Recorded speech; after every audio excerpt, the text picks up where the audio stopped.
O que fazer depois de ser restaurado? O que fazer depois de estar restaurado? Todos nós queremos restauração nas nossas vidas, todos nós queremos viver o novo de Deus nas nossas vidas. Nós temos estudado uma série onde Deus nos chama à reconstrução. Chegou a hora da reconstrução.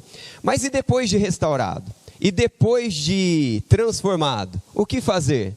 Essa é a pergunta que eu e você precisamos fazer. Pode passar o próximo slide para nós? Tem essa pergunta para mim e para você. O que fazer depois de ser restaurado? E por que voltei a estaca zero? Pode colocar aquele lá também. Perguntas que se encaixam, perguntas que se juntam em uma mesma compreensão. Tente pensar um pouco comigo. O que fazer depois de ser restaurado? Vamos pensar um pouquinho mais perto? Depois que você clama tanto a Deus por algo, depois que você pede tanto ao Senhor por alguma coisa, e você vive o novo de Deus, você vive a restauração, você vive o milagre, você experimenta o milagre, o que fazer depois? Como manter-se restaurado? Como manter-se desfrutante de tudo aquilo que Deus anseia continuar fazendo em nossas histórias? Não basta viver a restauração de Deus, precisamos nos manter nessa restauração. Mas aí eu pergunto, aí sim o próximo slide a respeito da estaca zero. Quantos de nós, em nossas caminhadas, voltamos à estaca zero? E a pergunta é, por quê? Essa expressão, parece que a gente volta lá do começo, né? Desânimo, desespero. Quantos de nós, nessa série de mensagens, ao longo do livro de Neemias, já viveu algo na sua vida sobre a restauração de Deus? Quantos milagres o Senhor já operou na sua vida e na vida daqueles a quem você tem intercedido, você tem se movido, você tem buscado ao Senhor? Quantos milagres o Senhor já fez em sua vida ou na sua história? E a pergunta é, quantas vezes você voltou de novo lá do início? Errou com os mesmos erros, pecou com os mesmos pecados, andou pelo mesmo descaminho. Por que a gente chega nisso? O que nos leva a essas circunstâncias? Precisamos fazer estas perguntas. Porque fazendo essas perguntas, nós vamos olhar para a palavra de Deus e nós vamos encontrar na história do povo de Deus quem Deus é no meio deste povo. E o que este povo fez para levá-los de novo à estaca zero. E o que este povo fez diante de Deus, ou desfrutou daquilo que Deus estava fazendo, para levantá-lo, para transformá-lo. A palavra de Deus vai continuar falando comigo e com você, através do livro de Neemias, lá no capítulo 9, e nós vamos continuar ouvindo a respeito daquilo que Deus tem para mim e para você. Então abra sua Bíblia comigo, acesse a sua Bíblia aí, lá em Neemias, capítulo 9, se você quer entender o contexto do livro de Neemias, e dos 8 capítulos anteriores, entre no nosso YouTube, entre no meu YouTube, ou no meu YouTube pessoal, ou no YouTube da igreja, e lá estão essas mensagens, a série da mensagem, para você entendendo e se aprofundando mais em como ser restaurado, como viver a restauração de Deus em nossas vidas. O que aconteceu nesse contexto imediato aqui? Não dá para ler o capítulo 9 sem lembrar um pouco do que está acontecendo aqui, senão a gente lê e não vai entender e vai entender errado, aplicar errado a palavra de Deus. O povo vivia em desgraça, consequente do seu... Adolescentes, me ajuda. O povo estava vivendo uma desgraça, perda, estava tudo terrível na vida deles. Por quê? Por causa dos seus pecados, exatamente. Deus, em sua misericórdia e graça, levanta Neemias, e então Neemias, um homem instruído, um homem cheio da graça de Deus, busca a presença de Deus, cheio da direção de Deus, conduz o povo a um caminho de restauração. Deus os restaura, Deus constrói as muralhas, e então, o que o povo faz ali no capítulo anterior a esse? O povo lê a palavra de Deus, o povo explica a palavra de Deus, o povo aplica a palavra de Deus em suas vidas.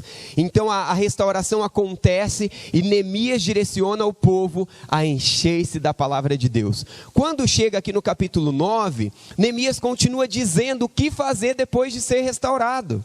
Precisamos continuar fazendo o beabá da vida cristã. É Bíblia, é oração, é buscar a Deus, é adorar a Deus, é confessar pecado, é jejuar. São os recursos comuns. Ah, Walter, mas eu faço isso há tanto tempo. E há tanto tempo que eu faço isso e vivo a mesma coisa. Então para se perguntar como estaria você, como estaria sua família, se você não estivesse buscando isso. Se você acha que está um caos, se você acha que está uma destruição, pense então como estaria se não fosse a graça de Deus te sustentando, te direcionando e te moldando no meio de tudo isso. Então nesse contexto a gente chega aqui, depois de restaurado, quando a gente acaba voltando à estaca zero, o que Deus deseja fazer nas nossas vidas. O que fazer depois de ser restaurado é a pergunta aqui do capítulo 9, e vamos ler alguns versículos juntos, a partir do versículo 1, me acompanha aí por favor. No 24º dia do mês, os israelitas se reuniram, jejuaram, vestiram pano de saco e puseram terra sobre a cabeça. Os que eram de ascendência israelita tinham se separado de todos os estrangeiros, levantaram-se nos seus lugares, confessaram seus pecados e a maldade dos seus antepassados. Ficaram onde estavam e leram o livro da lei do Senhor, do seu Deus, durante 3 horas, e passaram outras 3 horas confessando os seus pecados e adorando o Senhor, o seu Deus. Vou pular um pouquinho mais abaixo aí, no final do versículo 5. Bendito seja o teu nome, glorioso, a tua grandeza está acima da expressão de louvor. Verso 6. Só tu és o Senhor, fizeste os céus e os mais altos céus e tudo que neles há, a terra e tudo que nele existe. E ele continua descrevendo a grandeza de Deus. O versículo 7 ele diz: tu és o Senhor. O versículo 9 ele disse: viste o sofrimento dos nossos antepassados. Parte ali do versículo 10 ele disse: alçaste renome que permanece até hoje. Depois lá no versículo 16, mas os nossos antepassados tornaram-se arrogantes e obstinados e não obedeceram os teus mandamentos. Versículo 19, foi por tua grande compaixão que não abandonastes no deserto. Versículo 23, tornaste os teus filhos tão numerosos. E o texto continua dizendo dos feitos do Senhor, versículo 26, mas o que o povo fez? Foram desobedientes, se rebelaram contra ti, deram as costas para a tua lei. Versículo 27, a parte B, mas quando foram oprimidos, clamaram a ti, dos céus tu os ouvistes, e na tua grande compaixão deste-lhes libertadores, que os livraram das mãos dos seus inimigos. E aí lá o versículo 32, agora portanto nosso Deus, ó Deus grande, poderoso e temível, fiel à tua aliança e misericordioso, que não fica indiferente à nossa aflição. E o texto continua dizendo da graça, da misericórdia do Senhor. Lá no versículo 33, foste justo, agiste com lealdade, mesmo quando fomos infiéis. Versículo 38, em vista disto tudo, estamos fazendo um acordo por escrito e assinado por nossos líderes, nossos levitas e nossos sacerdotes. Então, nós temos aqui um resumo da história. Nós gastaríamos um tempo maior se lêssemos o capítulo todo, mas eu quero desafiar você ler esse capítulo na sua casa e então ver aí os grandes feitos de um Deus que não desiste de pessoa como eu e você.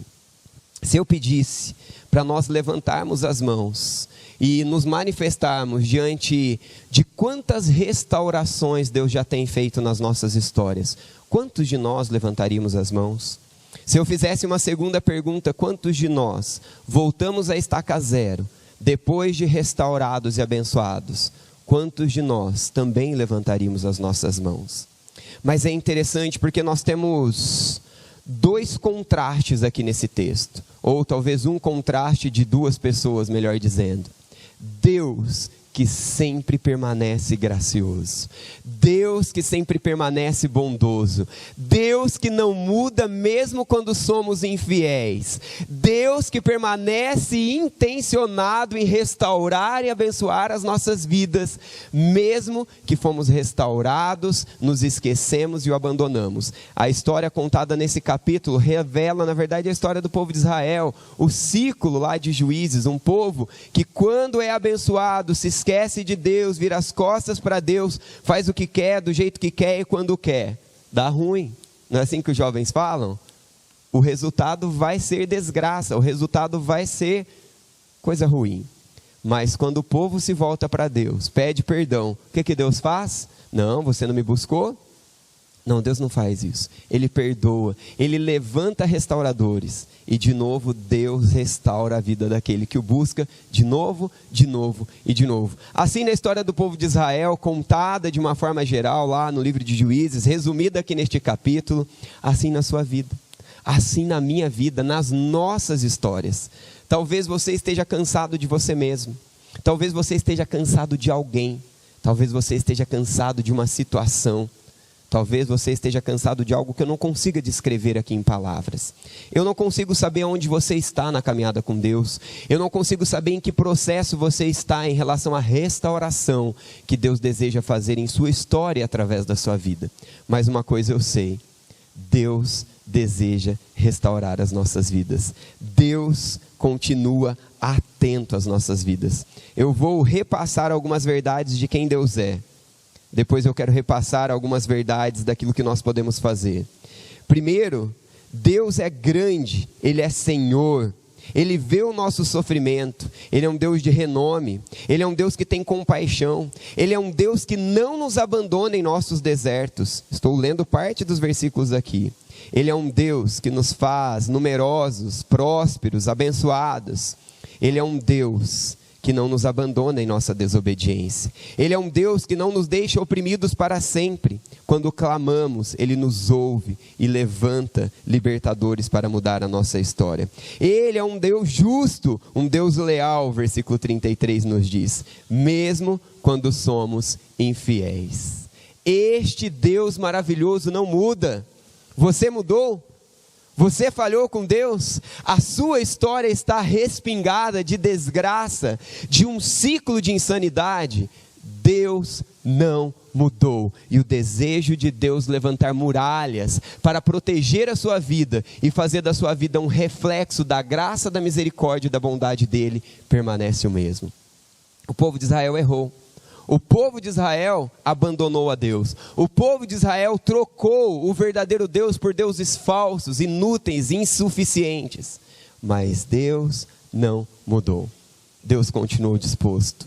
Talvez você olhe para a sua história, talvez você olhe para você e você se sinta em alguma dessas partes. Mas o convite de Deus para nós é o que fazer depois de restaurado.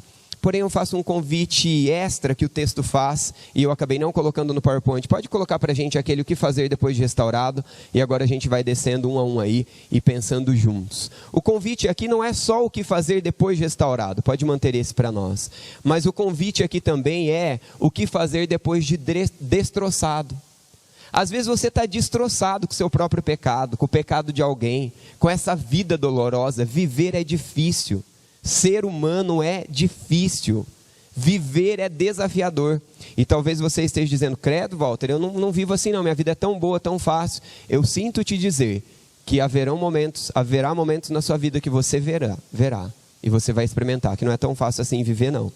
Mas nesses momentos, Deus permanecerá o mesmo Deus, com o mesmo poder, com a mesma graça, com o mesmo perdão, podendo nos alcançar. Então, se você está num momento de bênção, de conquista, de alegria, celebre e busque ao Senhor. Porque depois de restaurado, nós precisamos manter o mesmo que fizemos antes, para alcançar a restauração. O problema é que depois de restaurados, a gente relaxa, como o povo de Israel muitas vezes fez. A gente se desatenta àquilo que realmente nos preenche, aquilo que realmente muda as nossas vidas, aquilo que realmente dá paz, aquilo que realmente dá alegria. E a gente começa às vezes, de novo, a fazer aquilo que é a nossa vontade, o que quero, do jeito que quero, quando quero. Só que o problema é que quando faço o que quero, do jeito que quero, quando quero, porque acho que sou digno, porque acho que não é justo, por isso, por aquilo outro, eu estou vivendo o meu coração. E quando eu vivo o que o meu coração, o que a minha vontade quer, Jeremias 17:9 diz que o nosso coração é corrupto, é insano, é descontrolado em buscar aquilo que é mal. Mas quando eu me submeto à vontade de Deus, que é boa, que é segura, que é perfeita, não é isso que Romanos nos diz? A vontade de Deus é perfeita, ela é agradável. Ela é verdadeira. Quando então me submeto a Ele, eu sou restaurado. Aonde você está? Você é alguém que ainda não alcançou a restauração e está nesse ciclo insano de desgraça? Israel chegou no momento onde eles estavam restaurados. E eles aprenderam que deveriam fazer o mesmo que os levou a ser restaurado para se manter na restauração. Se você está no ciclo insano, venha ser restaurado através dessas verdades. Se você já está restaurado em algumas áreas na sua vida, mantenha esses mesmos recursos. Esse é o clamor, este é o grito de socorro de um Deus que te ama, de um Deus que me ama, para vivermos a restauração de Deus. Lá no versículo 21, o que fazer depois de restaurado? Jejue. O que o capítulo 9 está nos ensinando? O que o povo de Deus fez? Jejuaram, buscaram ao Senhor.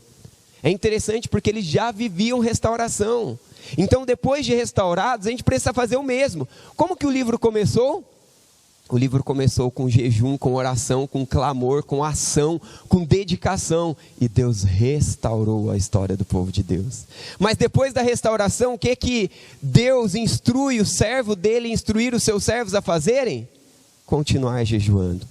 O contexto todo aqui nos ensina, na verdade, um jejum de arrependimento, um jejum de quebrantamento, um jejum de arrepender-se diante de Deus. Mas espera aí, lá atrás eles já haviam feito isso, eles fizeram isso, foram restaurados, estavam vivendo a restauração de Deus, e agora aqui, o que eles fazem depois de restaurado? Se quebrantam de novo. Eu e você temos um coração extremamente enganoso, extremamente enganoso. Isso nós vemos em Provérbios, que nós não devemos confiar no nosso coração. Nós vemos em diversos textos da palavra de Deus, ou mesmo em Jeremias, que eu acabei de citar, 17:9. Talvez você olhe para a sua vida hoje e você acha que o problema é o seu irmão. Seu irmão aqui da igreja, seu irmão dentro da sua casa, talvez o seu irmão de sangue. Talvez você olhe para a sua vida e você acha que o seu problema é o seu patrão, o seu funcionário, a sua esposa, o seu esposo, o seu filho, o pastor, um líder.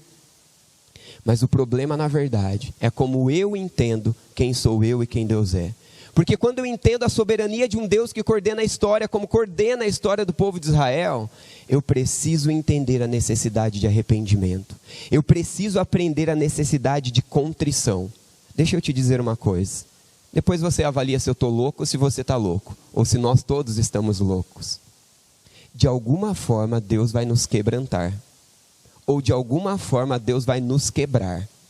E muitas vezes eu e você somos tão cegos aos nossos pecados, principalmente os pecados lícitos, aquelas coisas que a gente faz que são corretas. Eu estou trabalhando bastante, eu estou dedicado, eu estou na verdade passeando, curtindo a vida, não tem nada de errado, não estou cometendo nenhum pecado. E a gente vai fazendo coisas lícitas, mas numa intensidade exagerada, onde Deus fica na periferia. E eu e a minha vontade fica no centro. Seja ela lícita, seja ela ilícita, quais são as coisas que Deus precisa nos mostrar? E aí eu te pergunto de novo sobre a nossa loucura, a minha e a tua. Como você quer aprender? Você quer ser quebrantado, lendo a palavra de Deus, jejuando, abrindo mão da comida, abrindo mão do alimento e dizendo: Deus, eu estou aqui para ter um tempo sem celular, sem distrações, sem pessoas me interrompendo, e eu estou aqui dizendo que mais do que a comida, o que eu preciso é do Senhor, mais do que o celular, mais do que as coisas, mais do que tudo, eu preciso do Senhor. Fala comigo, me ilumina através da sua verdade, a tua palavra, me direciona, revela, Senhor. Ou eu vou ser quebrado pela vida. De alguma forma Deus nos corrigirá. Não é isso que a palavra de Deus nos diz? O que Deus faz com os seus filhos que ama? O quê? Ele corrige. A palavra de Deus nos diz que Deus corrige o filho que ama. Então, de alguma forma, eu e você seremos quebrantados por Deus. Só que eu quero aprender, e eu quero que o Senhor me ensine mais a ser quebrantado por dizer: Deus, eu preciso jejuar. Mas está tudo restaurado, eu estou vivendo um momento maravilhoso na minha vida, glória a Deus, mantenha-se assim. Para tudo, busque ao Senhor intensamente e diga: Deus, eu estou aqui contrito, eu estou aqui quebrantado, porque eu sei que eu preciso do Senhor, e mesmo que tudo parece que está bem, mesmo que pareça que eu estou fazendo certo, eu sou pecador, o meu coração é inclinado ao mal, eu sou corrupto, e deve ter coisas aqui que revelam que eu não te amo, deve ter coisas aqui que revelam que eu não amo as pessoas, deve ter motivações erradas no meu trabalho, deve ter motivações erradas em tudo que eu faço. Me revela, enche-me de quem o Senhor é, molda-me ao seu caráter. Então nós aprendemos a viver a restauração de Deus e a nos manter na restauração de Deus, ou quebrantados ou quebrados. O que aconteceu na história aqui relatada no capítulo 9, resumindo a história do povo de Israel, resumindo o livro de Juízes? Um povo obstinado no pecado, no engano. Irmãos, será que isso revela uma parte da sua história? Será que isso revela algum canto da sua vida, da minha vida? O Deus de graça, misericórdia, esperança, poder e milagre deseja mudar o ciclo insano para um ciclo abençoador em nossas vidas. Todos nós temos algo que precisamos de ser quebrantados. Ou seremos quebrados porque somos orgulhosos e não buscamos a Deus, vamos bater a cara, como Israel, o povo fez, desobediente, abandonando ao Senhor. E hora que então a gente esgota todos os nossos recursos, todas as nossas tentativas, a gente fala, cansei, chega. Brigamos contra Deus, brigamos contra todo mundo, contra nós mesmos, e aí não tem mais recurso nenhum, então socorro. E aí o socorro vem e muda a nossa história. Mas não precisa ser assim. A gente pode buscar, quem sabe começar uma nova semana. Vocês percebem que as palavras aqui não estão no singular, mas estão no plural? O povo de Deus se reunindo e buscando quebrantamento. Será que Deus está falando para o Ministério do Contágio, que está nos abençoando, dirigindo esse culto hoje, que talvez o Contágio precisa fazer um jejum coletivo, uma vigília de oração, um jejum coletivo? Será que o Ministério de Jovens, o Ministério de Adultos, o Ministério de Idosos, de casais, quem sabe antes do acampamento, do retiro, para que Deus manifeste milagre e para que a palavra não seja apenas uma bela palavra, um excelente local, mas que o milagre do Senhor opere milagres nas vidas e quebre a desgraça do nosso engano, do nosso egoísmo, do quanto de egoísmo há entre nós casais? Precisamos buscar ao Senhor.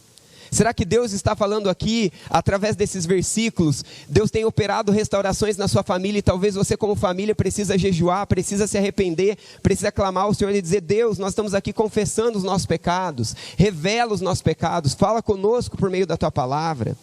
É interessante porque o povo de Deus ao longo da história, aqui também, eles não confessam apenas o seu pecado, mas eles entendem que o pecado do outro também é o seu pecado.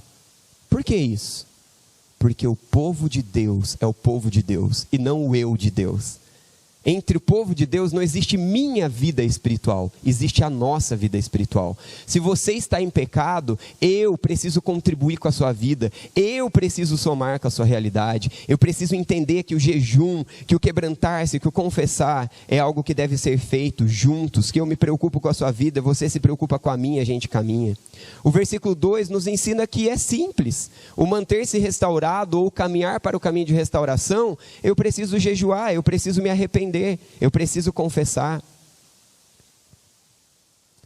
Todos nós temos algumas áreas nas nossas vidas que nós não gostamos de confessar. Porque quando confessamos, nós demonstramos fraqueza. Quando nós confessamos, nós reconhecemos que nós temos parte no erro. E na verdade a gente quer que o outro muda. Mesmo que eu tenha 1%, o outro tem 99%, eu prefiro manter os 99% do outro para não ter que confessar a minha parte. Até beber um pouquinho d'água, porque esse negócio de confessar é um desafio para você e para mim. E você que diz que não tem, talvez você é o que mais tem. Perceba, pergunte para aqueles que estão mais perto de você. Faça esse exercício hoje, mas prepare-se para apanhar.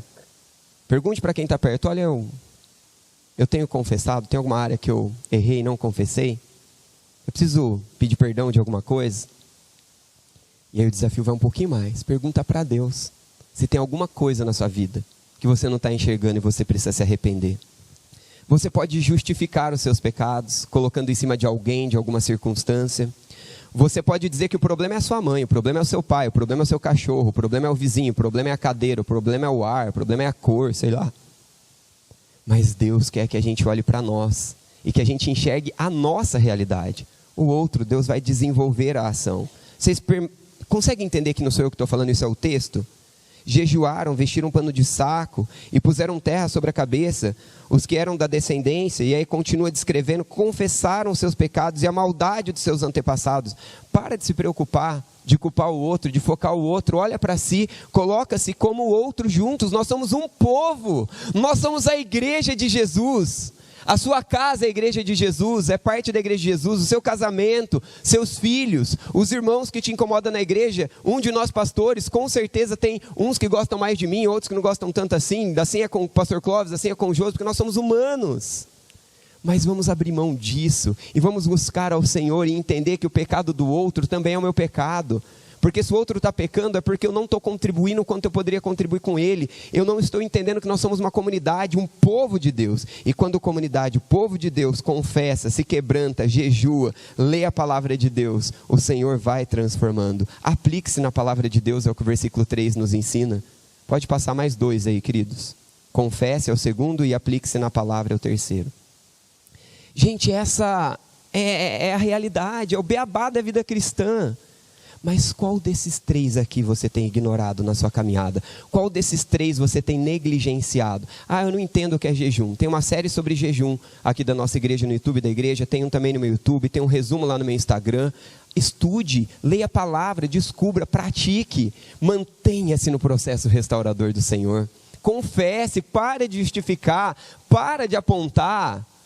Ainda que seja 0,5% de erro, Pai, eu não orei o suficiente, Pai, eu não amei o suficiente, Deus, eu não tive paciência suficiente.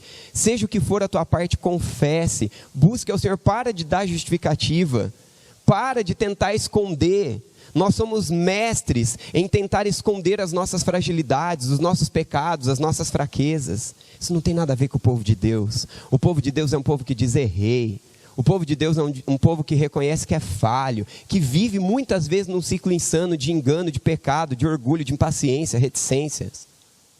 Mas é um povo que diz que o Deus a qual ele serve não muda, o amor dele não muda, ele não abandona, ele não desiste, ele restaura, ele muda histórias. Esse não é você, esse não sou eu, esse é o nosso Deus. Esse é o Deus que a gente pode pregar, esse é o Deus que a gente pode anunciar. Para de tentar ser Deus, Walter, para de tentar ser Deus, esse, aquele outro. Vamos deixar Deus ser Deus na nossa história. A gente erra, a gente falha, mas a gente tem um Deus que nos perdoa e nos transforma. Mas a gente precisa confessar, através de um jejum, através de um arrependimento, através da confissão. Mas nós precisamos da palavra de Deus. Alguns domingos atrás nós estudamos o capítulo anterior, o capítulo 8, nos falando da importância de lermos, entendermos e aplicarmos a palavra de Deus. Quantos de nós têm colocado como prioridade em suas vidas o estudar e aplicar a palavra de Deus? Mas Deus insistentemente, graciosamente, que não desiste de mim e de você, está nos chamando a um compromisso de estudarmos, conhecermos e aplicarmos a palavra de Deus. E aí o capítulo fala de novo, o beabá para a gente. Quem sabe de novo, Deus está te desafiando. A primeira coisa que você vai fazer todas as manhãs é ler a palavra de Deus, usando um devocional, usando um recurso, ou diretamente na palavra de Deus, se você já consegue fazer isso. Bênção do Senhor, jejuar, confessar, se arrepender, aplicar-se na palavra de Deus. O versículo 4 nos fala sobre o clamor, sobre a necessidade de clamar, de buscar ao Senhor. Gente, não parar, não dá para parar de fazer tudo isso. Pode passar o próximo aí para a gente, querido. Nós precisamos clamar, já foi lido, clame, está cansado de clamar, só diga socorro, não consegue clamar, chore, não consegue nem chorar porque as lágrimas se secaram, para na presença de Deus e fica ali, porque Ele sabe que a sua atitude é uma atitude de quebrantamento, de grito de socorro, mas não desista de Deus fazer em ti e através de ti a restauração que tanto Ele tem insistido em fazer. Seja uma restauração, ou seja, manter-se na restauração, jejue, confesse, arrependa-se, aplique-se na palavra, clame ao Senhor, louve ao Senhor, o versículo 5 nos ensina, o povo louva, o povo adora, o povo reconhece a grandeza de Deus. Não é isso que a gente faz como igreja? Não é isso que a gente faz nos grupos pequenos, nos ministérios? Não é isso que nós fazemos lá em casa, quando lemos a Bíblia, quando oramos em família? É continuar fazendo aquilo que a gente sabe que a gente tem que fazer, ou voltar a fazer aquilo que a gente sabe a gente deixou de fazer. É difícil, é muito difícil, apesar de parecer fácil, apesar de ser um beabá, porque tem uma batalha espiritual, e essas coisas muito simples que a gente sabe, o diabo quer que você saia daquela porta, talvez até antes de sair daquela porta esqueça-se desse beabá, e viva a mesma desgraça, a mesma desconstrução, e a mesma ruína de espaços, entrando na sua vida, entrando no seu casamento, destruindo a sua história, acabando com aquilo que Deus está fazendo. Mas o Deus de graça quer continuar restaurando. O Deus de graça, independente de quantas vezes a gente cai, quebra e desfaz, insiste em dizer para mim e para você: eu te amo e eu quero te perdoar e eu quero te restaurar. Mas precisa haver arrependimento, precisa haver confissão, precisa haver o buscar-se a palavra de Deus, o aplicar-se na palavra de Deus, o clamar ao Senhor, o adorar ao Senhor. Pode passar mais 2 aí para a gente, vai encher a tela agora. Além do louvor, a palavra de Deus nos ensina que nós devemos, nesse processo de restauração, relembrar do caráter de Deus. Vocês perceberam que eu fui pulando os versículos e eu fui lendo ao longo do capítulo algumas coisas em destaque? Eu te desafio a chegar na sua casa, quem sabe já no carro, indo para casa aí em família, e lendo, né, algumas pessoas aí, quem não está dirigindo, vai lendo e tentando destacar a partir do versículo 6 o caráter de Deus em toda essa história e aquilo que Deus quer continuar fazendo. Sabe por quê? Porque quando a gente olha para nós, quando a gente olha para a nossa situação, quando a gente olha para a situação do outro, a gente se desespera, a gente quer matar o outro, a gente quer se matar, a gente quer morrer, porque nós somos marcados por uma história de fracasso, porque ser humano é difícil, é muito difícil. Mas quando nós olhamos para o caráter de Deus, e para aquilo que Ele faz na vida do outro, e para aquilo que Ele tem feito na nossa história, Vitor, obrigado, cadê o Vitor? Tá, acho que lá fora com os meninos na recepção. Quando nós nos colocamos diante de Deus, Ele marca uma história de graça, uma história de reconstrução. E Ele quer fazer isso na sua história, Ele quer fazer isso na história daquele que você não suporta mais. Porque esse que você não suporta, Deus ama e Deus quer restaurar da mesma forma. E Deus faz e Deus opera, porque nós precisamos focar o caráter de Deus. Quando focamos o caráter de Deus, eu paro de julgar, porque diante da santidade de Deus, que é santo, que é justo, que é leal, versículo 33... eu vejo claramente que eu não sou tão bom quanto eu penso ser, que eu não sou tão justo quanto eu penso ser, que eu não sou nada leal na verdade. Mas o Deus de lealdade, o Deus de justiça, o Deus de fidelidade, chama a gente como eu e você, como esse que a gente não tem paciência, como esse que a gente não ama, para ser restaurado e viver a restauração. Se você está no processo de restauração, mantenha-se nele. Se você já está restaurado diante do que Deus tem feito nas nossas vidas, falando conosco através do livro de Neemias, continue restaurado, ouvindo as mesmas verdades da palavra de Deus. O próximo slide nos traz um versículo muito interessante que precisa nos contextualizar a respeito do Antigo Testamento. Nós vemos sempre no Antigo Testamento, não leio o texto ainda, olhem para mim rapidinho para você entender por que esse versículo do Novo Testamento aí. Todo o Antigo Testamento, ele está conectado com o Novo Testamento, toda a Bíblia é assim. E Deus sempre vai fazendo ali já demonstrações daquilo que Ele faria de forma perfeita em Jesus Cristo. E Deus lá no Antigo Testamento vai levantando homens, vai levantando mulheres, vai levantando circunstâncias de restauração, que na verdade já representam, mostram Jesus, que vem para restaurar as nossas vidas de forma perfeita. Deus levantou Neemias na história de um povo rebelde, como eu e você, a história de Israel, de uma forma imperfeito como eu e você, que Deus pode levantar, como levantou o Vitor, que é imperfeito como nós, para abençoar vidas, que podemos mudar histórias dentro de casa, na sociedade, na igreja. Mas vem alguém que é perfeito, que na verdade era só um reflexo daquilo que Deus faria de forma perfeita. E este alguém perfeito está revelado em todos os evangelhos, na Bíblia como um todo, mas no Antigo Testamento, essa luz que está apontando para Cristo, como Neemias, que talvez representava Cristo, esse Salvador que Deus levanta, de graça, misericórdia, que conduz o povo às mesmas coisas que a gente precisa fazer para ser restaurado e para se manter restaurado. Mas vem Jesus. Vem Jesus para fazer o que eu e você não pode fazer. Vem Jesus para nos alcançar na nossa miséria, na nossa incapacidade, na nossa fraqueza.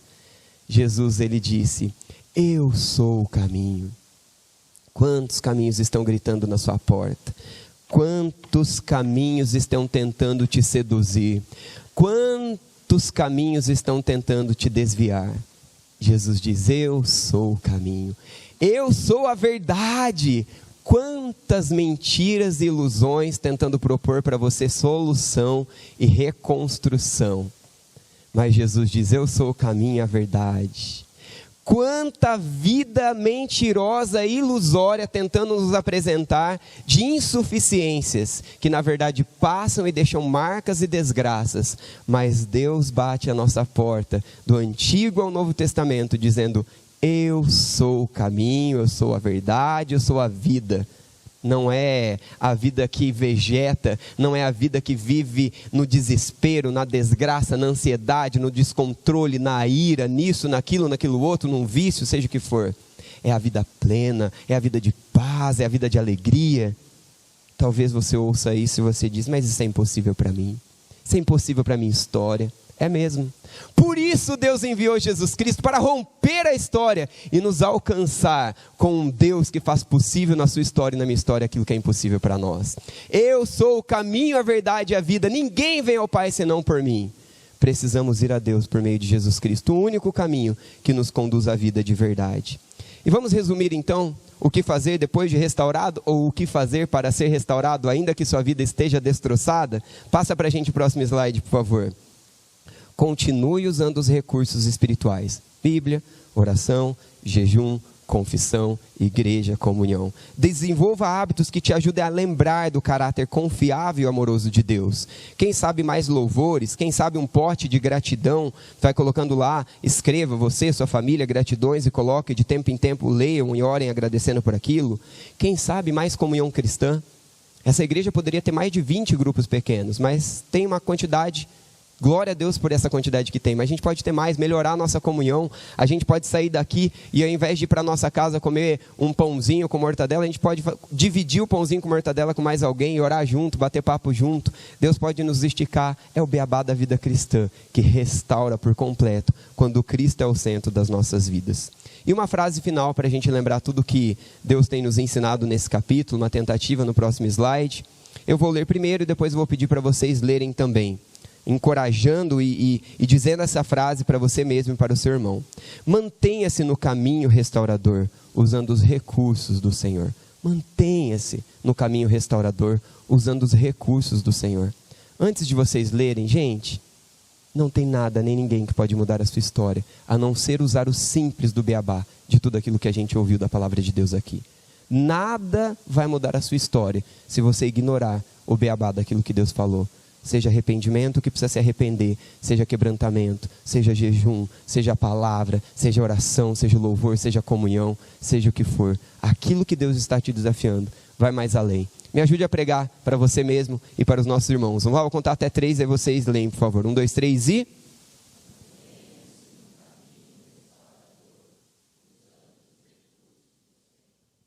Todos os outros recursos podem ser adicionados, mas o que vai fazer a diferença, de verdade, são os recursos do Senhor. Feche seus olhos, baixe sua cabeça. Vou chamar a equipe de louvor já para tomar os lugares aqui. Ore ao Senhor.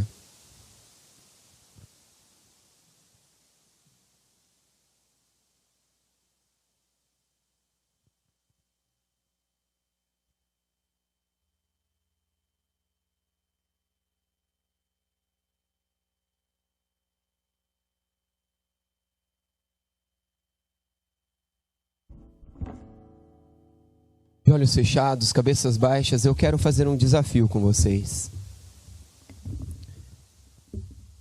Eu quero fazer um primeiro desafio com você, marido, com você, líder da sua casa. Talvez você precisa chegar na sua casa hoje e pedir perdão. Todos de olhos fechados, cabeças baixas. Talvez você precisa acabar o culto e sair correndo para o carro e de repente nem chegar em casa e no carro já falar: família, eu preciso pedir perdão. Eu não tenho sido um líder espiritual. Eu tenho negligenciado o beabá da vida cristã e nós estamos sofrendo por isso. Eu tenho culpado tudo e todos, mas eu sou responsável por isso. Talvez você, esposa, precisa fazer o mesmo. Será que nós temos filhos aqui que estão culpando os pais, mas que na verdade o problema é como você está olhando para a circunstância ao invés de olhar para Deus e para a palavra de Deus? Eu quero desafiar os pais, eu quero desafiar as esposas, eu quero desafiar os filhos. E você pensa que você, irmão, ficou de fora? Eu quero desafiar você também. Talvez você precise procurar um irmão aqui da igreja que você ofendeu, que você foi indiferente, que você julgou. Talvez você precise procurar um irmão dentro da sua casa, de sangue, que você tem sido indiferente, que você tem sido acusador ao invés de ajudador. Nós precisamos ser o que Cristo é para o povo de Israel e para nós, para o outro. Quero desafiá-lo. Talvez você já desistiu de você, da sua história, da restauração que Deus deseja fazer na sua vida. Mas eu quero te dizer que Deus não desistiu. Eu quero te dizer que nós, pastores, não desistimos de você. Eu quero te dizer que essa igreja não desiste de você. É verdade, às vezes algum de nós, pastores, desistimos, porque a gente é humano. É verdade, às vezes alguns de nós, irmãos, desistimos. Mas Deus sempre vai levantar alguns de nós para insistir comigo, insistir com você. E apesar de nós, Deus vai restaurar. De olhos fechados, cabeças baixas, eu quero que você que foi desafiado em algum desses 6 pontos, a viver a restauração, a manter-se na restauração, a levantar-se onde você está e dizer: Deus me fortalece, Deus me fortalece nessa caminhada. É a sua atitude de coragem diante de Deus, é a sua atitude de clamor diante de Deus. Se você quer se colocar diante da sua família, diante de alguém, coloque-se em pé, levante-se, vamos orar juntos. Nós temos um corajoso, agora nós temos mais que 10 corajosos. Agora Deus está levantando um exército, porque Deus vai fazer restauração. Deus não mudou. Deus não mudou. Eu e você falhamos, eu e você erramos. Pessoas que nós amamos erram, falham, mas Deus é justo, Deus é bom, Deus é poderoso. Levante-se, levante-se, levante-se diante do exército que Deus quer fazer lá na sua casa, lá no seu trabalho, lá na sua escola. Levante-se na presença de Deus dizendo: aqui estou, usa-me, opera, restaura, transforma. Deus, o Senhor está vendo aqueles que o Senhor levantou diante de ti. Eu também estou aqui, cheio de gratidão, cheios de gratidão, porque Tu és fiel, Tu és justo e nunca mudou e nunca mudará. Obrigado porque mesmo quando as circunstâncias nos deixam desesperados, sem esperança, sem força e sem vontade, o Senhor insistente, de amor e graça, levanta a Tua palavra para dizer verdades encorajadoras. Obrigado porque na história de um povo rebelde, que descumpriu a parte contigo na Tua aliança de amor e graça, o Senhor não virou as costas, mas o Senhor permaneceu à disposição. Obrigado porque quando clamamos ao Senhor, o Senhor nos ouve. Olha para nós, olha para essas histórias, olha para aqueles que nem conseguiram colocar-se em pé diante do Senhor. Em nome de Jesus, toca. Em nome de Jesus, opera os mesmos milagres que o Senhor tem feito ao longo da história, em nós e através de nós. Mova-se em nós, ó Deus. Dispõe os nossos corações a usar os recursos da Tua graça, da Tua palavra, do Teu reino. Quebranta-nos. Traga o arrependimento àquele que precisa se arrepender. Traga, Senhor, a contrição àquele que precisa de contrição. Em nome de Jesus. Impulsiona-nos a clamar, a adorar, a buscar ao Senhor com todos os recursos que o Senhor nos dá. Nos ajude a parar de apontar o outro. Nos ajude a reconhecer o nosso problema e nos colocarmos diante do Senhor que tudo soluciona. Em nome de Jesus, opere em nós milagres. Em nome de Jesus, olha para cada vida, para cada história, para cada pessoa que se coloca diante do Senhor agora. E opere em nós aquilo que somente o Senhor pode fazer. Visita, Pai, visita aqueles que nós amamos e temos clamado ao Senhor por salvação. Visita, Pai, aqueles que nós temos clamado para que volte para o Teu amor, para a Tua graça. Nós insistimos, opera milagres em nós. Visita, Senhor, os cantos e as áreas das nossas vidas que precisam de arrependimento. E na nossa cegueira, na nossa burrice, somos cegos e não vemos. Visita, Senhor, as nossas vidas. Ah, Deus, usa cada recurso, usa cada área das nossas vidas. Usa os recursos que o Senhor tem dado. Levanta pessoas à nossa volta e nos leva a mais e mais restauração em nome de Jesus. Em nome de Jesus. Pode tomar os seus lugares. Amém, amém.